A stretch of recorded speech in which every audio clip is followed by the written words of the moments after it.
मैं इंटरेस्टिंग तस्वीरें कैसे शूट कर सकता हूं? कॉम्पोजिशन में इतना इंटरेस्टिंग क्या है? क्या फोटोग्राफी की शुरुआत के लिए कोई गाइडलाइंस हैं? तो अगर आप भी ये सोचते हैं कि एक इमेज में क्या रखना चाहिए और क्या नहीं, या एक इमेज में क्या होना चाहिए, तो ये सेशन उन सवालों के जवाब देगा। निकॉन DSLR के एक और सेशन में आपका स्वागत है।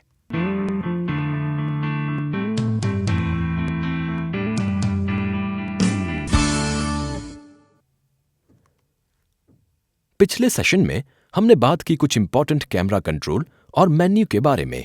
इस सेशन में हम बात करेंगे कॉम्पोजिशन के बारे में। कॉम्पोजिशन का मतलब है कि आप अपनी तस्वीर को कैसे फ्रेम करते हैं। कुछ गाइडलाइंस हैं जिन्हें फॉलो करके आप अपनी तस्वीर को इंटरेस्टिंग बना सकते हैं। कॉम्पोजिशन के रूल के बारे में बात करते हुए आइए सबसे पहले रूल के बारे में बात करते हैं, जो है rule of thirds. Rule of third ये कहता है कि अगर आप अपनी तस्वीर को 2 वर्टिकल और 2 हॉरिजॉन्टल लाइंस में डिवाइड करते हैं और अगर आपका सब्जेक्ट इन लाइंस के इंटरसेक्शन में है, तो आपने रूल ऑफ थर्ड को अचीव कर लिया है। यह समझने के लिए आइए कुछ तस्वीरों को देखते हैं। आप देखेंगे कि ये दोनों तस्वीरें रूल ऑफ थर्ड को फॉलो कर रही हैं। कॉम्पोजिशन का दूसरा रूल है रूल ऑफ बैलेंसिंग एलिमेंट्स, जो डील करता है एलिमेंट्स के विजुअल वेट से। ये रूल समझने के लिए आइए कुछ तस्वीरों को देखते हैं। पहली तस्वीर में आप देख सकते हैं कि फोरग्राउंड में जो ऊंट है वो बैकग्राउंड में लोगों के साथ बैलेंस हो रहा है। ये इमेज को टेढ़ा नहीं दिखाता। यही सेम चीज आपको दूसरी तस्वीर में दिखती है, जहां आगे की तरफ चल रहे ऊंट को पीछे वाला ऊंट बैलेंस कर रहा है। यह भी आपको विजुअली बैलेंस्ड इमेज देता है। आइए फ्रेमिंग के बारे में बात करते हैं। फ्रेमिंग आपको बताता है कि फ्रेम में क्या रखना चाहिए और क्या नहीं। यह हमें यह भी बताता है कि कैसे हम नेचुरल सराउंडिंग्स को अपने फ्रेम में इंक्लूड करके अपनी तस्वीर को और प्रभावशाली बना सकते हैं। आइए बेहतर समझने के लिए इस पहली तस्वीर को देखते हैं।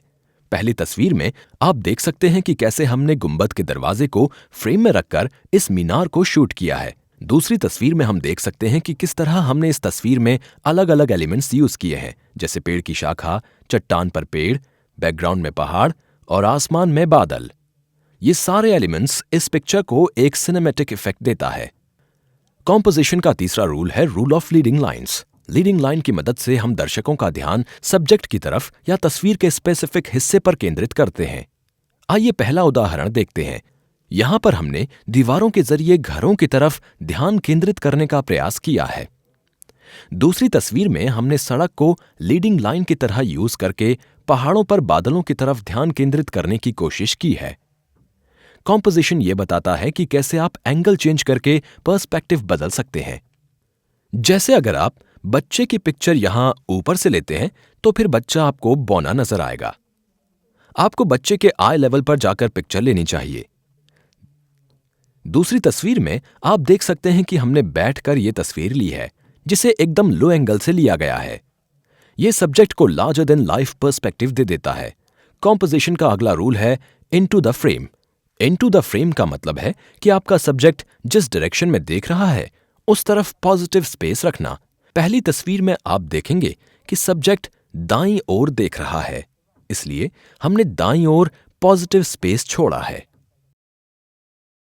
अगली तस्वीर में आप देख सकते हैं कि हमने बाईं ओर पॉजिटिव स्पेस को छोड़ा है, क्योंकि सब्जेक्ट बाईं ओर जा रहा है। इस ट्यूटोरियल को देखने के लिए धन्यवाद। उम्मीद है कि आपको कॉम्पोजिशन का यह सेशन अच्छा लगा होगा और इन्फॉर्मेशन के लिए इन्हें देखते रहिए। तब तक मैं आपका निकॉन बडी रोहन इजाजत लेता हूं।